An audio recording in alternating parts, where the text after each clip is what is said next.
Serbuan Jenderal Dr. RESE taklukan 15 OPM Egyanus dan bongkar muslihat Sebi di Wamena. Ada sosok Jenderal Dr. Reserse di balik sukses Satgas Damai Cartens menudukkan kelompok Egyanus Kogoya dan Sebi Sambom di Jaya Wijaya dan Wamena. Diketahui, tim Cartens menghabisi Letu Pitenus Lilbit Komandan Operasi OPM Jigi dan Pionus Gwijangge, lalu mengusir 20 anggota OPM dalam baku tembak di Jembatan Waseput Jaya Wijaya Senin hingga Selasa. Egyanus yang kehilangan anak buahnya kabur dan kini masih dalam pengejaran. Terungkap pula, Egyanus terlibat pengedaran obat-obatan terlarang. Selain sebagai pemimpin KKB, Egyanus Kogoya juga terlibat dalam penanaman dan penjualan ganja untuk mendanai KKB serta pembelian senjata. Kepala Operasi Damai Cartens Brigadir Jenderal Polisi, Dr. Faizal Ramdhani SH, MH. Sukses Faizal mendapatkan apresiasi tokoh adat dan Polri. Lantas siapakah Faizal? Dia perwira tinggi polisi yang malang melintang di dunia reserse. Hampir 5 tahun terakhir, karirnya dihabiskan di Papua dan menghadapi teror OPM. Jenderal kelahiran tanggal 4 Oktober tahun 1974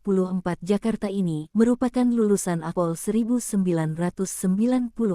Karirnya mulai moncer saat menjadi Kapolres Toli-Toli, lalu menjabat Wakapolres Metro Depok. Dia naik pangkat menjadi Komisaris Besar Polisi saat menjadi analis kebijakan Madya Bidang Sespimas Sespim Lemdilat Polri, Kabagin Fotex Rojianbang Lemdiklat Polri dan Kakorsis Sespimas Sespim Lemdiklat Polri. Dia pindah tugas ke Papua menjabat di Reskrimum Polda Papua dan ditunjuk sebagai Kepala Operasi Damai Cartens di Papua. Prestasinya bersama Damai Cartens membuat tembus bintang dan menabat Widyaiswara Kepolisian Utama tingkat 2 Sespim Lemdiklat Polri dan tingkat 1 Sespim Lemdiklat Polri. Sementara jabatan Kaops Damai Cartens tetap melekat, dia tak melupakan pendidikan dan sukses meraih gelar doktor di bidang ilmu kepolisian. Saat ini Wakapolda Papua sekaligus Kaops Damai Cartens. Prestasi Faizal tak terhitung dalam menumpas gerakan OPM, tercatat lebih dari 30 OPM berhasil ditangkap, 11 diantara merupakan pucuk pimpinan OPM, serta mengamankan zona rawan seperti Intan Jaya, Nduga, Puncak Jaya, Yahukimo dan Jaya Wijaya.